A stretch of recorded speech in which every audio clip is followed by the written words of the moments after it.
કચ્છના નાના રણની વચ્ચોવચ્ચ અમે બેઠા છીએ। એક પહાડ છે, એ પહાડની વચ્ચોવચ્ચ બેઠા છીએ। ચારે કોર કંઈ જ નથી, કંઈ જ એટલે કંઈ જ નથી। સામે કંઈક છે, હવે ત્યાં આગળ લગભગ સુધી કંઈક તો છે। આ રીતના પહાડ છે, જો અહીંયા વચમાં પહાડ છે, પછી આ ઓલી સાઈડ આ બાજુ પહાડ છે, અને આ સરસ મજાનો એક આનંદ પિકનિક જેવું થાય અહીંયા, પણ ગરમીમાં ન અવાય, બહુ જ સરસ। પણ જો કે આ સમયમાં જ પાણી નથી હોતું।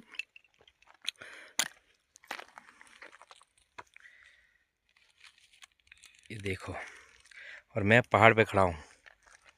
ये पहाड़ है छोटा सा, हम 2 लोग आए हैं घूमने के लिए।